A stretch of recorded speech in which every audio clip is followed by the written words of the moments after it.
दोस्तों, भले ही मर जाना, लेकिन 26 फरवरी महाशिवरात्रि के दिन गलती से भी ये 3 काम कभी मत करना, वरना महादेव आपसे हो जाएंगे नाराज। घर में आएगी कंगाली और गरीबी। यदि आप भूल से भी इन कामों को कर देते हो तो महादेव कभी भी आपको माफ नहीं करेंगे। दोस्तों, पूज्य गुरुजी ने भी अपनी अभी की ही कथा में बताया है कि 26 फरवरी महाशिवरात्रि के दिन गलती से भी महिलाओं और पुरुषों को यह 3 काम नहीं करने चाहिए। और भक्तों, इस बार की महाशिवरात्रि को हल्के में लेने की भूल बिल्कुल न करना, क्योंकि यह महाशिवरात्रि कोई मामूली शिवरात्रि नहीं है, बल्कि इस बार की महाशिवरात्रि पूरे 144 सालों के बाद महाकुंभ के दौरान पड़ रही है। इसीलिए विशेषकर भक्तों, 26 फरवरी महाशिवरात्रि के दिन आपको इन कामों को करने की सख्त मनाही होती है। अगर कोई भी स्त्री हो या पुरुष बिना जानकारी के इन कामों को करता है तो उससे महादेव रुष्ट हो जाते हैं और उसे आजीवन निराश रहना पड़ता है। हमारे हिंदू धर्म में महाशिवरात्रि का दिन बहुत ही खास माना गया है, क्योंकि यह दिन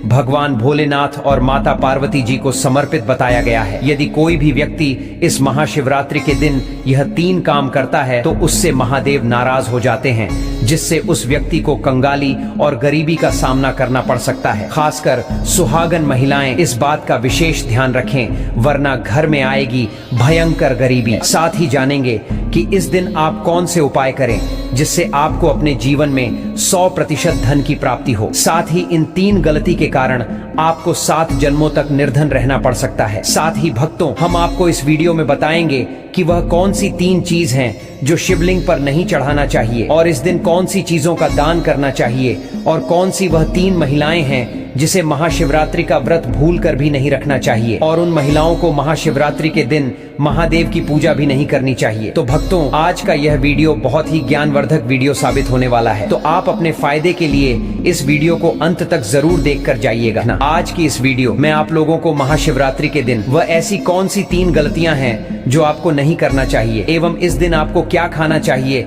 और क्या नहीं खाना चाहिए जिससे परिवार में दोष ना लगे, और महाशिवरात्रि के दिन किए जाने वाले 3 से 4 रामबाण उपाय भी बताऊंगा, और आपको इस दिन किन किन बातों का ध्यान रखना है, और इसी के साथ इस बार महाशिवरात्रि पर आपको कौन से 3 काम करने से बचना चाहिए, ये सारी जानकारी मैं आपको इस वीडियो में बताऊंगा। इस वीडियो को देखने के बाद आपको कोई और वीडियो देखने की जरूरत नहीं पड़ेगी। तो चलिए भक्तों, अब हम इस वीडियो पर ज्यादा समय बर्बाद न करते हुए आगे बढ़ते हैं। दोस्तों देखिए, बात ऐसी है कि हमारा काम तो है सलाह देने का, हम तो केवल सलाह ही दे सकते हैं। अब आप इसको मानो या ना मानो, आपकी मर्जी। लेकिन भक्तों, एक बात जरूर कहेंगे कि अगर मान लोगे तो आपका बेड़ा पार हो जाएगा। महाशिवरात्रि के दिन ये 3 काम करने से महादेव क्रोधित हो जाते हैं। वास्तुशास्त्र में कुछ कार्यों को करने की मनाही होती है, जिसके बारे में शायद कम ही लोग जानते होंगे। हिंदू धर्म में महाशिवरात्रि का दिन भगवान भोलेनाथ का माना गया है, इसीलिए इस दिन घर में सुख समृद्धि के लिए महादेव की विशेष पूजा अर्चना करने के साथ ही महाशिवरात्रि के व्रत भी रखे जाते हैं। लेकिन अगर आप इस दिन यह 3 कार्य करते हैं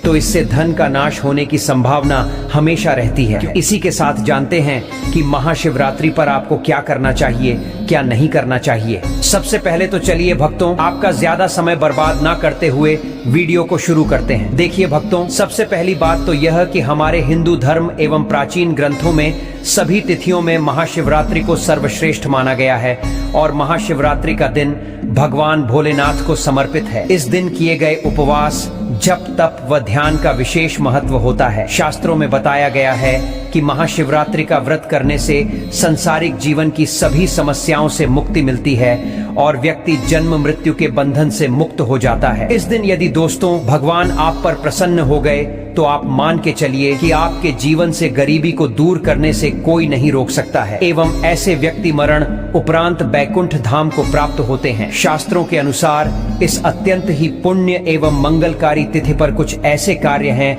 जिनको करना वर्जित बताया गया। ऐसा करने से व्यक्ति को जीवन में कई तरह की परेशानियों का सामना करना पड़ता है। आइए जानते हैं कि महाशिवरात्रि के दिन ऐसे कौन से कार्य हैं जिनको भूल कर भी नहीं करना चाहिए। चलिए जानते हैं पहली गलती के बारे में, जिसे कि हमें महाशिवरात्रि के दिन नहीं करना चाहिए।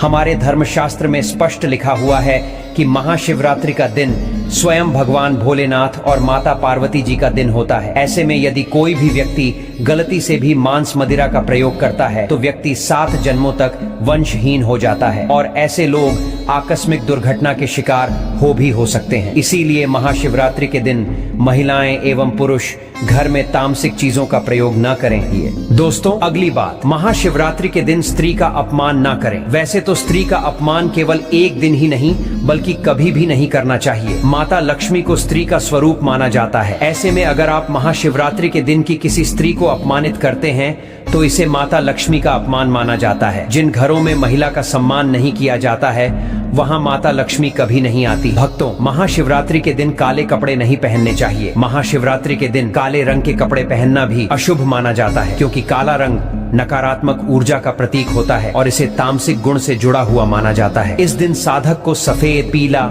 हरा या अन्य हल्के रंग के कपड़े पहनने चाहिए, क्योंकि यह रंग सकारात्मक ऊर्जा को आकर्षित करते हैं और पूजा की प्रभावशीलता बढ़ाते हैं। भगवान शिव का ध्यान करने के लिए हल्के और शुद्ध रंगों के कपड़े पहनने चाहिए। इसी के साथ दोस्तों, आपको महाशिवरात्रि के दिन काले रंग की वस्तुओं का दान करने से भी बचना चाहिए। भक्तों, तीसरी बात, महाशिवरात्रि के दिन देर तक न सोएं। महाशिवरात्रि के दिन देर से सोना और देर से उठना शुभ नहीं माना जाता। यह दिन विशेष रूप से जागरण और तपस्या का दिन है। इस दिन भक्तों को रात्रि को जागकर भगवान शिव की पूजा करनी चाहिए और अपने मन और शरीर को शुद्ध करना चाहिए। चौथी बात, भक्तों, महाशिवरात्रि के दिन बाल और नाखून काटने से बचें। महाशिवरात्रि के दिन बाल और नाखून काटना भी अशुभ माना जाता है। यह दिन पवित्रता और तपस्या का होता है और शरीर को अपवित्र करना इस दिन के उद्देश्य के विपरीत है। धर्मशास्त्र के अनुसार इस दिन शरीर के किसी भी अंग की सफाई या कटाई से बचना चाहिए। यह दिन ध्यान, साधना और भगवान शिव के प्रति निष्ठा का होता है, इसलिए इस दिन इन कार्यों से दूर रहना चाहिए। तो चलिए दोस्तों, अब हम जान लेते हैं कि महाशिवरात्रि के दिन शिवलिंग पर कौन कौन सी चीजों को नहीं चढ़ाना चाहिए। अगर आप भूलवश इन चीजों को शिवलिंग पर चढ़ा देते हो तो महादेव के क्रोध का आपको सामना करना पड़ सकता है। तो आपको इन बातों का विशेष ध्यान रखना होगा, तभी आपको शुभ फल की प्राप्ति होगी। लेकिन भक्तों, उससे पहले आप लोगों से हाथ जोड़कर रिक्वेस्ट है कि हम आप लोगों के लिए जो भी वीडियो बनाते हैं उसमें हमें बहुत मेहनत लगती है। कई धार्मिक ग्रंथों से, साधु संतों से हमें यह जानकारी एकत्रित करते हैं। इसलिए अगर आपको हमारी वीडियो थोड़ी सी भी ज्ञानवर्धक लग रही हो तो प्लीज इस वीडियो को एक लाइक करके हमारे चैनल को सब्सक्राइब भी जरूर कर। तो चलिए भक्तों, जान लेते हैं कि महाशिवरात्रि के दिन कौन कौन सी चीजों को नहीं चढ़ाना चाहिए। सबसे पहली चीज है टूटे हुए चावल। भक्तों, शिवलिंग पर पूजा अर्चना करते समय टूटे हुए चावल चढ़ाना अशुभ माना जाता है। टूटे चावल की बजाय साबुत चावल का इस्तेमाल करना चाहिए, क्योंकि यह पूजा की शुद्धता और भगवान शिव की भक्ति में निष्ठा का प्रतीक है। भक्तों, दूसरी चीज, महाशिवरात्रि के दिन केतकी और चंपा के फूल न चढ़ाएं। भगवान शिव को चढ़ाने के लिए विशेष प्रकार के फूलों को चढ़ाया जाता है, लेकिन ज्योतिष शास्त्र और धर्म शास्त्र के अनुसार केतकी और चंपा के फूल भगवान शिव को नहीं चढ़ाने चाहिए। इन फूलों को चढ़ाना अशुभ माना जाता है। शिव पूजा के लिए बेल पत्र, कच्चे आम के पत्ते, गेंदा और गुलाब के फूल आदर्श माने जाते हैं। यह फूल भगवान शिव के प्रति भक्तों की श्रद्धा और समर्पण का प्रतीक होते हैं। तीसरी चीज है, महाशिवरात्रि के दिन रोली का प्रयोग न करें। महाशिवरात्रि के दिन पूजा में रोली का उपयोग नहीं करना चाहिए। शिव पूजा में सिंदूर, हल्दी और चंदन का उपयोग करना चाहिए। इन पदार्थों का उपयोग शिवलिंग की पूजा को शुद्ध और प्रभावी बनाता है। भक्तों, चौथी चीज, महाशिवरात्रि के दिन शिवलिंग पर नारियल पानी से अभिषेक न करें। भगवान शिव का अभिषेक नारियल पानी से नहीं करना चाहिए। शिवलिंग के अभिषेक में गंगा जल, दूध, दही या शहद का उपयोग करना चाहिए। ये पदार्थ भगवान शिव को शुद्ध रूप से अर्पित किए जाते हैं और उनके आशीर्वाद को प्राप्त करने का सर्वोत्तम तरीका माने जाते हैं। भक्तों, पांचवी चीज है, महाशिवरात्रि के दिन है भगवान शिव को हल्दी, चंदन या बेलपत्र चढ़ाना चाहिए, क्योंकि ये पदार्थ शुद्धता और धार्मिकता का प्रतीक होते हैं। छठवीं चीज है, महाशिवरात्रि के दिन शिवलिंग पर जल चढ़ाने के लिए लोहे के बर्तन का उपयोग नहीं करना चाहिए। लोहे के बर्तन से जल चढ़ाना धर्मशास्त्र के अनुसार अशुभ माना जाता है। इसके बजाय कांसे, तांबे या मिट्टी के बर्तन का उपयोग करना चाहिए। इन बर्तनों में जल चढ़ाने से शुद्धता और भगवान शिव की कृपा की संभावना बढ़ जाती है। चलिए दोस्तों, अब हम आपको बताते हैं 26 फरवरी महाशिवरात्रि के दिन करने वाले कुछ रामबाण उपायों के बारे में, जो आपकी जिंदगी बदल देंगे। दोस्तों, इस बार साल 2025 में पढ़ने वाली महाशिवरात्रि को साधारण समझने की भूल मत करना, क्योंकि यह महाशिवरात्रि कोई मामूली नहीं बल्कि कुल 144 सालों बाद यह कुंभ के दौरान महाशिवरात्रि तिथि आई है, क्योंकि इस समय प्रयागराज में महाकुंभ लगा हुआ है और जब भी महाशिवरात्रि कुंभ के दौरान पड़ती है तो उसका महत्व कई गुना अधिक बढ़ जाता है। शास्त्रों में बताई मान्यता अनुसार इस दिन की गई पूजा आराधना से व्यक्ति के जन्म जन्मांतर के पाप धुल जाते हैं और सुख समृद्धि एवं शांति का हमें अद्भुत आशीर्वाद प्राप्त होता है। इसलिए यदि इस दिन आप हमारे द्वारा बताए गए तरीके से सही समय और शुभ मुहूर्त देखकर इस चमत्कारी पौधे की जड़ से जुड़ा यह खास उपाय कर लेते हैं तो यकीन मानिए दोस्तों, आपके जीवन में धारण करने के कुछ दिनों बाद ही आपके जीवन में धन की वर्षा होने लगेगी और फिर आपके जीवन में आपको उन्नति करने से कोई नहीं रोक पाएगा और आपकी हर मनोकामना होगी पूरी खुशियां से भर जाएगा। आपका पूरा घर कुंडली में बैठे सभी ग्रह नक्षत्र देंगे आपका साथ, जिससे आपके जीवन में इतना बैंक बैलेंस बढ़ जाएगा कि 7 पीढ़ी तक बैठकर खाएंगे। इस चमत्कारी पौधे की जड़ के चमत्कारों के बारे में महाकुंभ में आए दुर्लभ साधु संतों ने हमें विशेष आग्रह पर बताया है, क्योंकि यह कोई साधारण पौधे की जड़ नहीं बल्कि शास्त्रों में धन को चुंबक की तरह आकर्षित करने वाला पौधा माना जाता है। दोस्तों, शास्त्रों ने बताया है कि इस पौधे की जड़ में स्वयं त्रिदेव ब्रह्म विष्णु महेश का वास होता है। पूरा का पूरा ब्रह्मांड इस खास पौधे की जड़ में समाया माना जाता है। हमारे प्राचीन शास्त्रों में इसके बहुत ही ज्यादा चमत्कारी फायदे बताए हैं। उनमें से कुछ आयुर्वेदिक, कुछ तांत्रिक फायदे मैं आपको बताऊंगा, साथ में धार्मिक प्रयोग भी मैं आपको इसके बताऊंगा। आपको ज्यादा कुछ नहीं करना है, बहुत आसान से उपाय में आपको। दोस्तों, चलिए जानते हैं कि कैसे आपको इस खास पौधे की जड़ को धारण करना है, कौन सा यह पौधा है। सभी जानकारी अभी हम आपको बताने वाले हैं, लेकिन उससे पहले दोस्तों, इस वीडियो को बनाने में एवं साधु संतों से जानकारी प्राप्त करने में हमारी टीम ने बहुत मेहनत की है। इसलिए हमारे लिए एक लाइक तो जरूर कर दीजिए ताकि हमारा मनोबल बढ़ जाए। साथ ही इस महाशिवरात्रि पर भगवान भोलेनाथ जी की अपने जीवन में असीम कृपा प्राप्त करने हेतु कमेंट में हर हर महादेव जरूर लिख दें। दोस्तों, यह पौधा इतना चमत्कारी है कि हमारे प्राचीन ग्रंथों में इस पौधे की प्रशंसा की गई है। शास्त्रों में बताई गई आज्ञा के अनुसार यदि महाशिवरात्रि पर आप इस पौधे की जड़ को धारण करते हैं तो स्वयं आपके पितरों का आशीर्वाद आपको मिल जाएगा। भक्तों, आपने अपने आसपास अपामार्ग का पौधा, जिसे चिड़चिड़ा भी कहते हैं, इसे आपने भी जरूर देखा होगा। यह पौधा अपने आप में बहुत फायदेमंद माना जाता है। आज मैं लक्ष्मी प्राप्ति के लिए इसका उपाय आपको बताऊंगा, क्योंकि इसकी जड़ में माँ गंगा का और इसके पत्तियों, तनों, फलों में ब्रह्मा विष्णु महेश का वास होता है।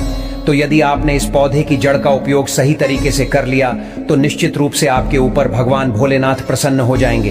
तो देखिए, कई लोग इस पौधे से दातुन किया करते हैं। पौधे के बारे में आपको बताएंगे, इसके तने के बारे में बताएंगे, पत्तियों के बारे में बताएंगे, बीज के बारे में बताएंगे, फूल और जड़ के बारे में भी आपको महत्वपूर्ण जानकारी देंगे। तो हर एक इसका जो पार्ट है वह बहुत ही महत्वपूर्ण है, इसीलिए इस पौधे के बारे में जानना बहुत जरूरी है। भक्तों, अब बात करते हैं कि आपके जीवन में अगर परेशानियां हैं, धन की दिक्कत है तो वह कैसे दूर होगी। लेकिन सबसे पहले बीमारियों को दूर करने के बारे में जान लीजिए। और हम सत्य कहते हैं कि इसमें से कोई ना कोई उपाय आपके आसपास के लोग भी जानते होंगे। आपके जो बूढ़े बुजुर्ग होंगे वह भी जरूर जानते होंगे इस पौधे का उपयोग कैसे किया जाता है। और तो और हम आपको शुरू से ही बता रहे हैं कि इस पौधे में सभी देवताओं का निवास होता है। अगर शनि की 7.5 से परेशान है तो वह भी दूर हो जाता है। भक्तों, अब बात करते हैं हम आपके लिए कि इसका कौन सा वह तांत्रिक प्रयोग है जो महाशिवरात्रि के दिन आपके के जीवन को बदल करके रख देगा। वास्तु अनुसार लाल अपामार्ग की टहनी से यदि दातुन किया जाए तो व्यक्ति को वाक सिद्ध की प्राप्ति होती है। इसका मतलब है कि वह व्यक्ति जो भी कहेगा वह सच हो जाएगा। जी हाँ दोस्तों, मतलब महाशिवरात्रि के दिन यदि आप इस पौधे से दातुन कर लेते हैं तो आपके जुबान पर साक्षात माता सरस्वती जी विराजमान हो जाएंगी। साथ ही अपामार्ग की जड़ का महाशिवरात्रि प्रातः काल में विधि पूर्वक पूजन करें और इसे मंत्रों से अभिमंत्रित करके हाथ में बांधे। ऐसा करने से व्यक्ति को बड़ी से बड़ी समस्या से छुटकारा मिलता है। अपामार्ग यानी चिड़चिटा को घर में भी लगाना बेहद शुभ माना जाता है। हिंदू धर्म ग्रंथों के अनुसार महाशिवरात्रि पर भगवान शिव व माता पार्वती की विधिवत पूजा करने से मन वांछित फल की प्राप्ति होती है। इतना ही नहीं, इस दिन शिवलिंग पर कुछ चीजों को चढ़ाने से भगवान शिव के प्रसन्न होने की मान्यता है। कहा जाता है कि इससे जीवन में सुख समृद्धि व खुशहाली का आगमन होता है। जाने महाशिवरात्रि पर शिवलिंग पर क्या चढ़ाना चाहिए। भक्तों, पहली चीज है काला तिल। ज्योतिष शास्त्र के अनुसार शिवलिंग पर काला तिल चढ़ाने से व्यक्ति को हर तरह की परेशानियों से मुक्ति मिलती है। इसके साथ ही शनि दोष व शनि की 7.5 का अशुभ प्रभाव कम होने की मान्यता है। दूसरी चीज है बेलपत्र। मान्यता है कि भगवान शिव को बेलपत्र अर्पित करने से बरकत का आगमन होता है और दरिद्रता मिटती है। इसके साथ ही शिव जी पर बेलपत्र चढ़ाने से आध्यात्मिक शक्ति प्राप्त होती है। भक्तों, तीसरी चीज है चंदन। महाशिवरात्रि पर भगवान शिव पर चंदन चढ़ाना अत्यंत शुभ माना गया है। मान्यता है कि ऐसा करने से भगवान शिव प्रसन्न होते हैं और सुख समृद्धि का आशीर्वाद प्रदान करते हैं। भक्तों, चौथी चीज है दूध और गंगा जल। महाशिवरात्रि पर भगवान शिव का दूध व जल से अभिषेक करना चाहिए। मान्यता है कि ऐसा करने से महादेव प्रसन्न होते हैं और जीवन की समस्याओं से मुक्ति मिलती है और संकटों से रक्षा होती है।